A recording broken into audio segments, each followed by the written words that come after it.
Ang Air Force pilot na si Cooper ay lumilipad sa kalawakan ng pabulusok na ang jet nila. Nagising si Cooper sa panaginip at ang anak niyang si Murph ay kinausap siya tungkol sa mga multo. Tinanong ni Murph kung napanaginipan na naman niya ulit ang plane crash pero ayaw itong pag-usapan ni Cooper. Ang biyana ni Cooper na si Donald ay naghanda na ng almusal para sa mga bata. Ang panganay ni Cooper na si Tom ay inaasar si Murph tungkol sa multo na bukang bibig niya. Baka yun ang sumira sa laruan niya. Sinabihan siya ng papa niya na hindi totoo ang multo. Maliban na lang ay may ebidensya siya. Nag-usap sila sa labas tungkol sa lumalaganap na sakit na sumisira sa mga pananim nila. Umalis sina Cooper at ang mga anak niya papuntang school. Kaso, naflatan sila. Pinaayos niya ang gulong kay Tom at nag-usap sina Murph nang may biglang military drone na dumaan sa harap nila. Nagmadali silang habulin ito kahit sira ang gulong nila, sinuong nila, pati ang mahisan. Si Tom na ang pinag-drive niya para kunin niya ang mga aparato. Di napansin ni Cooper na malapit na pala sila sa bangin. Nahak niya ang drone at pinalanding ito ni Murph. Dahil wala ng militar sa mundo, wala nang silbi ang surveillance drone na ito. Gusto itong pakinabangan ni Cooper. Nakarating na sila sa school. Pumasok na si Tom at naiwan naman si Murph sa sasakyan. Kinausap si Cooper ng principal tungkol sa potensyal ni Tom na maging magaling na magsasaka. Pero tutol dito si Cooper. Gusto sana niyang mag-college si Tom. Nagbabayad naman siya ng buwis at dapat ituon dito ang pondo dahil wala naman ng mga sundalo sa mundo. Kaso di naman na kailangan ng mga college graduate sa bansa. Bagkus ay magsasaka kasi taggutom na ang mundo. Ang teacher naman ni Murph ay nababahala kasi interesado pa si Murph sa moon landing. Kinukonsiderang fake ang moon landing, aniya, at dapat ay wag na siyang magsayang ng oras para doon. Sabi ng teacher na walang silbi ang mga inobasyong nagawa ng tao noon. Binalikan siya ni Cooper na kung meron pa sanang inobasyon ngayon tulad ng MRI ay buhay pa sana ang asawa niya. Humingi ng paumanhin ng teacher at sana daw ay matulungan niya sila kay Murph. Sinabi ni Cooper na mas maigi pang dalhin na lang niya si Murph sa baseball game bukas. Pagbalik ni Cooper ay sinabi niyang suspended siya sa klase. Bumalik sila sa farm dahil nagloloko ang mga matic tractors niya. Sa kwarto ni Murph, nakita nilang nagkanda hulog-hulog na ang mga libro sa sahig. Sinabi ni Murph na nakikipag-usap sa kanya ang multo gamit ang Morse code pero di naniniwala si Cooper. Kalaunan, naayos na ni Cooper ang mga traktor pero nahihiwagaan siya kung bakit ito nagloloko. Nagkwentuhan sila Donald tungkol sa panahon dati na laging may inobasyon araw-araw. Mas gusto niya pa nga ngayon na mas mapayapa ang mundo. Kaso nag-aalala siya kay Cooper dahil nangangarap pa rin itong mag-space travel. Sa baseball game, nangako si Tom na aalagaan niya ang farm paglaki niya. Biglang naalerto ang lahat dahil may papalapit na sandstorm sa kanila. Kanya-kanyang likas ang mga tao at umuwi na silang lahat. Pag-uwi ay sinara nila ang mga bintana at naiwang bukas pala ang sa kwarto ni Murph. Inagapan nila ito ni Cooper. Napansin nila ang kakaibang pattern ng buhangin sa sahig. Napukaw ang interes ni Cooper dito at hanggang kinabukasan ay pinag-aaralan niya pa rin ito. Naghulog siya ng barya at bumagsak agad ito. Natawa siya dahil ang bultong sinasabi ni Murph ay gravity pala. Sinasabing nakikipag-usap ang buhangin sa binary. Inaral nilang mag-ama ang mapa ayon sa sinasabi ng buhangin. Naganda na si Cooper na puntahan ang lokasyon at ayaw niyang isama si Murph. Kaso nagpumilit si Murph na sumama at nagtago sa kumot at wala nang nagawa ang papa niya. Inabot sila ng gabi at nakarating na sila sa di kilalang lugar. Lumabas sila para tanggalin ang harang sa gate nang biglang ilawan sila at may boses na nag-alarma at hinabol sila. Sa loob ng protected area, nagising si Cooper at in-interrogate siya ng TARS, isang tactical robot. Pumasok na si Dr. Brand at nagpakilala kay Cooper. Kaso ang kilala niya pala ay ang tatay niyang si Professor. Pumunta sila sa isang kwarto at nakita niya si Murph na nakikipag-usap sa mga profesional. Nagkita ulit sila ni Professor. Ayaw pa sanang sabihin ni Cooper paano nila natunto ng base nang sabihin ni Murph na nakita nila ito sa gravity. Ayaw ni Cooper magsalita hanggang magarantiyan nila na ligtas silang mag-ama. Pinagtawanan siya ng lahat at sinabing sila ang NASA. Pinakita sa kanya sa likod ang mga engineer na gumagawa ng rocket ship. Sinabi ni Professor na lihim nila itong ginagawa dahil hindi na ito suportado at hindi na rin pinupundohan ng mga tao dahil sa taggutom. Ganun pa man, ginagawa nila ito para masolusyonan ang taggutom dahil lumalala na ang sakit sa pagkain kada taon. Ang palay at patatas ay hindi na tumutubo sa lupa at ang mais na ang susunod na mawawala. Mauubos ang oxygen sa Earth at inaasahang ang henerasyon ni Murph ang pinakahuling mabubuhay sa mundo.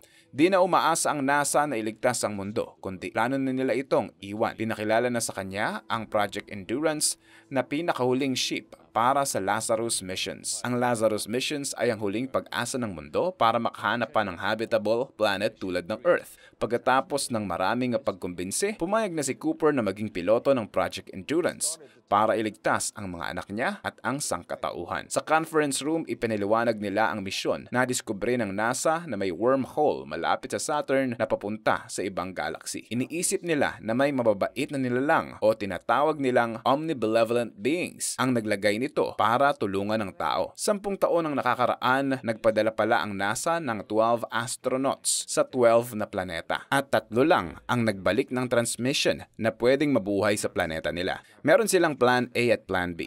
Ang Plan A ay gamitin ang buong pasilidad nila para dalhin ang sangkatauhan sa bagong planeta. Kaso, theory pa lang ito at nasa pag-aaral pa. Ang Plan B ay magpapadala na lang ng fertilized eggs ng mga tao para sa bagong planeta. Sinisigurado ni Professor kay Cooper na pagbalik nila ay handa na ang Plan A for operation. Naantig si Cooper sa sinabi ni Professor at nagtiwala sa salita niya.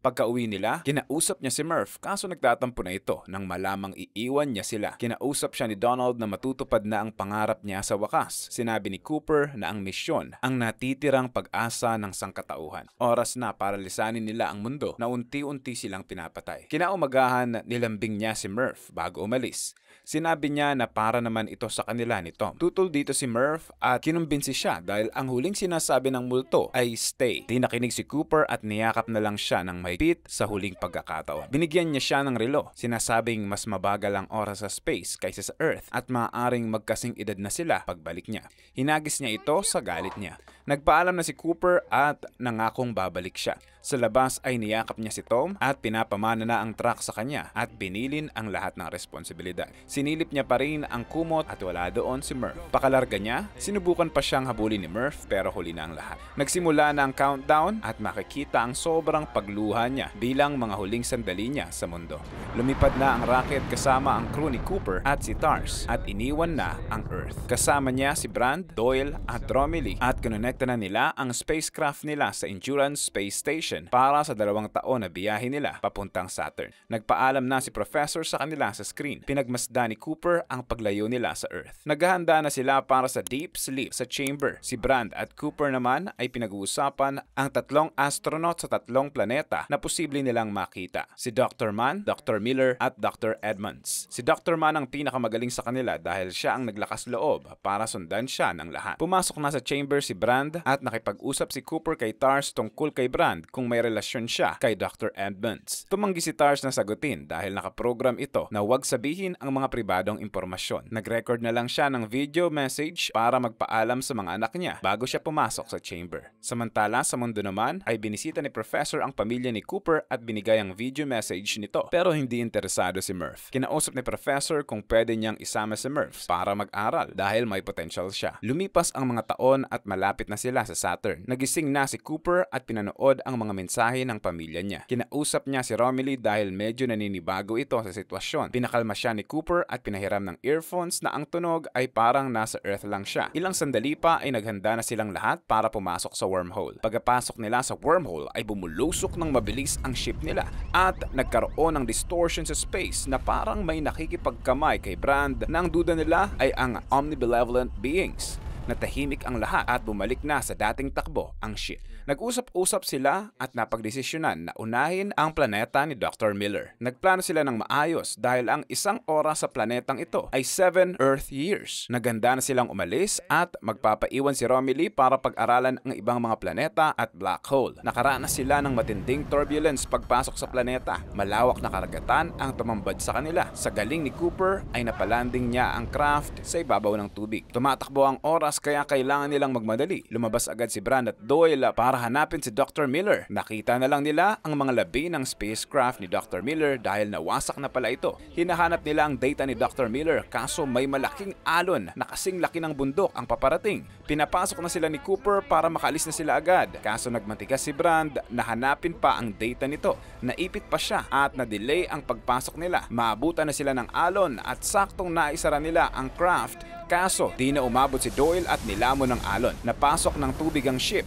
Nagpaikot-ikot ito at nabalentong. Nakasurvive sila pero nagkasira ang ship nila. Naggalit si Cooper kay Brand dahil hindi ito nakinig agad. Dahil dito, dekada ang makukonsumo nila sa planeta at namatay pa si Doyle. Paparating na ulit ang panibagong alon at agad nilang pinalipad ang craft at bumalik sa Endurance. Katakatakang kumonsumo sila ng 23 years at sinalubong sila ni Romilly matapos ang mahabang panahon. Pinanood agad ni Cooper ang mga video message sa lumipas na 23 years. Tumanda na ang mga anak niya kaysa sa kanya. Naging emosyonal siya, nakapag-asawa na si Tom at ngayon ay tatay na. Namatay na rin si Donald at di na sila umaasang babalik pa si Cooper sa sobrang tagal. May mensahe din si Merv sa wakas at galit na ito sa papa niya. Ngayon ay magkaedad na sila at di pa rin nakakabalik ang papa niya tulad ng pangako niya. Pinunasan ni Merv ang luha niya at sumama kay Professor na naka-wheelchair na. Magkasama na pala silang nagtatrabaho. Nagtutulong silang masolve ang equation na para sa Plan A. Kaso na-realize ni Merv na may mali dito at nagtataka bakit hindi ito binabago ni Professor kahit alam naman niyang hindi talaga ito gagana. Balik sa Endurance, nag-uusap sila kung aling planeta na ang susunod nilang pupuntahan. Gusto man ni Brand na pumunta kay Dr. Edmonds dahil karelasyon niya ito. Kaso taliwas ito sa dalawa dahil mas reasonable na pumunta sila kay Dr. Mann dahil patuloy ang transmission nito kumpara kay Edmonds. Kaya napagdesisyonan nilang pumunta sa planeta ni Dr. Mann. Samantala sa Earth, ginampanan ni Tom ang buhay magsasaka at sinunog niya ang isang parte ng maisan para hindi lumaganap ang lumalalang sakit. Binisita ni Murph sila Tom kasama ang asawa at anak nito na dito mitigil ang ubo dahil sa dust storms dulot ng lumalalang kalagayan ng mundo. Masama ang loob ni Brand kay Cooper, sana daw ay tama siya dahil kung hindi ay magsasayang na naman sila ulit ng maraming taon. Nagmadaling pumunta si Murph dahil nag-aagaw buhay na si Professor. Nangako si Murph na tatapusin niya ang nasimulan ni Professor. Pero inamin na ni Professor na ang Project Endurance pala ay hindi talaga nakaplano para bumalik sa Earth. Na ang Plan A ay pawang kasinungalingan dahil wala na talagang pag-asa ang mga tao sa Earth. Nagulantang si Murph nang malaman ito at parang hindi matanggap. Sumakay na sila sa spacecraft para pumasok sa planeta ni Dr. Mann. Dinatnan nila ang mga bundok na puno ng snow kung saan nakatayo ang base. Magulo ang base at parang naubusan na ng resources. Binuksan nila ang chamber ni Dr. Mann at nagising. Natuwa ito nang makakita ng kapwa-tao. Kwento niya ang mga discovery niya sa planeta. Nasa tuktok sila kaya walang oxygen pero merong lower surface ang planeta kung saan pwedeng magkaroon ng buhay. Maaring may mga alien din na tumira na dito kaso di pa nila nakikita. Sinabi ni Tars kay Brand na may mensahe sa kanya si Murph. Pinalita na namatay na si Professor at inakasuhan siya na alam nila ang katotohanan na iniwan pala nila ang Earth at wala nang balak umalis. Iniwan sila para mamatay at may duda din siya na iniwan pala sila ng papa niya at wala nang balak bumalik. Narinig ito ng lahat at nagulat sila sa katotohanan ito. Sinabi ni Dr. Mann na matagal na nilang alam ito bago pa sila umalis. Hindi posible ang Plan A dahil wala sa kapasidad ng tao na pag-aralan pa ito. Kailangan talagang magsakripisyo ang bilyong tao sa Earth para magpatuloy ang sangkatauhan sa ibang planeta. Di ito matanggap ni Cooper at gusto niya nang umuwi sa Earth. Samantala sa Earth, sinabi ni Murph sa katrabaho niyang si Getty ang tungkol sa kasinungalingan ni Professor pero ayaw niyang ibunyag ito kasi magdudulot lang ito ng panic. Sa tingin niya ay may natitira pa ring pag-asa. Naalala niya ang multo at ang mga libro sa kwarto niya at naisip na umuwi sila ng bahay. Nagbabaka sakali siyang mas maunawaan niya pa ang mga mensahe dito. Binisita niya ang kwarto niya habang chine-check up ni Getty ang mag-ina ni Tom at malala na pala ang sakit nila dahil sa paglanghap sa buhangin. Pinagsabihan ni Getty si Tom na kailangan nilang umalis dito kaso sinalubong pa siya ng sapak. Naggalit si Murph kay Tom dahil gusto na lang nitong hayaang mamatay ang pamilya niya at ayaw umalis. Pinalayas pa sila ni Tom at sinabihan silang huwag nang babalik pa. Umalis na sila Murph na galit. Pumunta sa maisan at sinunog ito. Naalerto si Tom at pinuntahan agad ito para tingnan kung ano ang nangyayari. Sinamantala ni Murph at Getty na i-rescue ang mag-ina at bumalik sa kwarto niya. Samantala sa alien planet ni Dr. Mann, naghahanda na si Cooper sa pag-uwi niya sa Earth. Naisip ni Romilly na itapon si Tar sa black hole para makakuha pa ng maraming data tungkol dito.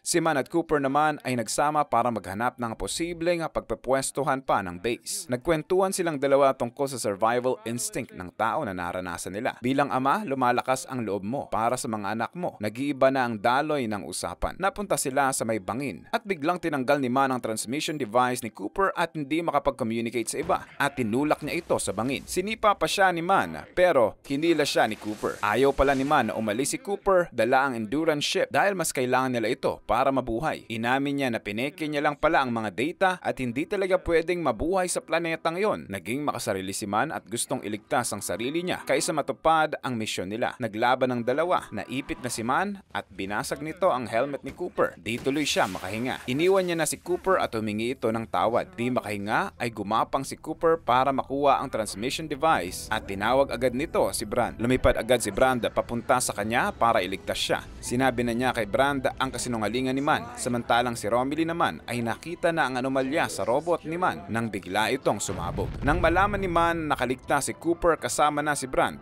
naalerto ito at agad na sumakay sa craft papuntang Endurance. Pinasakay nila Cooper si Tars at umalis na rin papuntang Endurance. Ngayong wala na si Romilly ay dalawa na lang sila sa misyon. Nauna si Man na makarating sa space station at gustong iwan silang lahat, kaso nakadisable ito at hindi siya makakasakay. Ganun pa man ay nagmatigas ito at binuksan niya ito na nagdulot ng malaking pagsabog. Grabe ang epekto ng pagsabog at inilagan nila ang mga debris. At kahit imposible na nilang magamit ito, nagpumilit pa rin si Cooper na lumapit dito kahit kontra pa sila dahil ito na lang ang natitirang pag-asa nila. Tinapat nila ang bilis nila sa Endurance at nasaktuhan nila ang makakonekta dito. Sobrang lapit na nila sa planeta at pinilit ni Cooper na mamaniobra ito. Nakalabas sila at na-stabilize na ang system. Nagkatawa sila. Ganun pa man ay patungo ang ship sa black hole. Naglibot sila sa ship para tingnan kung ano ang mga sira. Stable ang power pero sira na ang navigation at di na nila kaya pang makauwi sa Earth. Pero posible silang makaabot sa planeta ni Dr. Edmund. Naisip ni Cooper na gamitin ang gravity ng black hole para makaabot ang Endurance sa planeta ni Edmund. Inanda nila ang lahat ng pwede nilang magamit at binawasan ang mga mabigat sa ship kasama na si Tars. Ayaw man ito ni Brand pero wala na silang magagawa. Ang misyon nila ay iligtas ang sangkatauhan. Nakapasok na sila sa bukana ng black hole at sinagad nila ang lahat sa pinakamabilis hanggang sa makalabas ulit sila dito. Isa-isa ay namatay na ang engine. Nagpaalam na si Tars na ikinalulungkot ni Brand at nagulat siya nang sumunod na rin si Cooper na nagpaalam kasi hindi na sapat ang resources para sa kanilang dalawa kaya nag-sacrifice na lang siya. Kaya solo mission na lang si Brand at nakapasok ang dalawa sa black hole. Nilamon agad sila ng black hole at bumulusok ng mabilis ang ship niya. Ang mga ilaw ay nagmistulang ulan at parang nasusunog na ang ship. Kailangan niya nang mag-eject sa craft. Lumipad siya sa kawalan na sobrang lamig at para siyang iniipit. Napunta siya sa isang kwarto at kumapit sa isa sa mga dingding. Napansin niya na gawa sa libro ang mga dingding at nakita niya ang kwarto. Tinulak niya ang mga libro at napansin ito ng batang Murph. Tinawag niya si Murph pero hindi siya nito naririnig. Napansin niyang bawat dingding ay iba't ibang timeline ng panahon sa nakaraan. Nakita rin niya ang sarili niya bago siya umalis. Sinisigawan niya ang sarili niya na huwag umalis pero wala itong epekto. Naisip niya na pwede siyang makipag-usap sa pamamagitan ng Morse code at sinimulan niyang itulak ang mga libro para sabihin ang salitang stay. Samantala, ang present Murph ay binalikan ang mga libro nung bata pa siya. Na-realize niya na ang multo pala ay ang papa niya. Biglang tumawag si Tars at nakasurvive din pala ito. Sinabi niya kay Cooper na ginawa ng mga omnibenevolent beings ang dimensyon na ang oras ay nagawa nilang pisikal. Naisip ni Cooper na dahil naapektuhan ng gravity ang oras,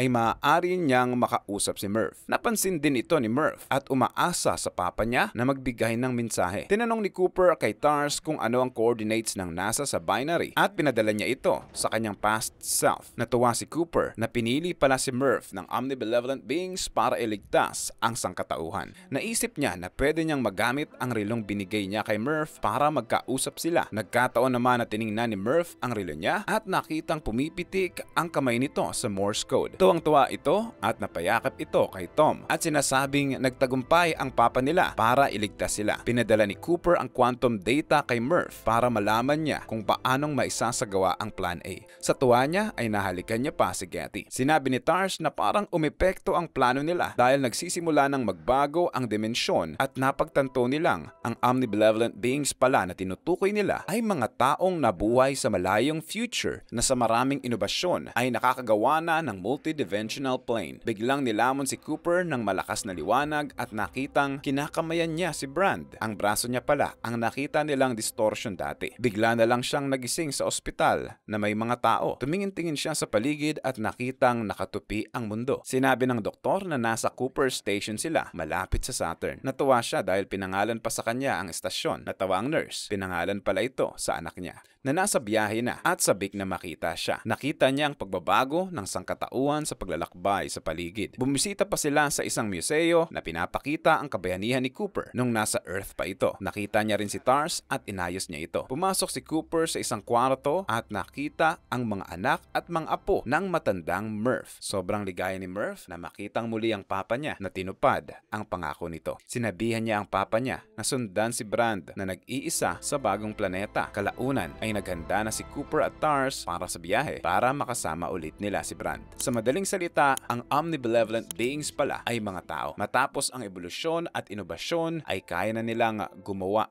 ng multidimensional plane. Kaya nakagawa sila ng three-dimensional plane na kung saan si Cooper napunta nang nilamon siya ng black hole. Nakapagbigay si Cooper ng quantum data kay Murph para magawa ang Plan A. Nagawa ng NASA Space Station na makaalis sa Earth at isa na rito ang Cooper Station. Nilabas siya ng black hole malapit sa Saturn. Makalipas ang ilang taon dahil sa mas mabagal na oras na naranasan niya nang dumaan siya sa black hole. Nagkita ulit silang mag-ama pero matanda na si Murph kaysa kay Cooper. Sinabihan niya na sundan si Brand na halos kalalapag pa lang sa planeta ngayon dahil sa time relativity. Iniisip niyang siya ang huling pag-asa ng sangkatauhan. Yun pala ay pinadala pa ng mga tao si Cooper para hanapin siyang muli. Anong masasabi mo sa konsepto ng pelikulang ito? Ang utak mo kakasunod para maintindihan ang konsepto. I-comment mo nga sa ibaba. Subscribe for more.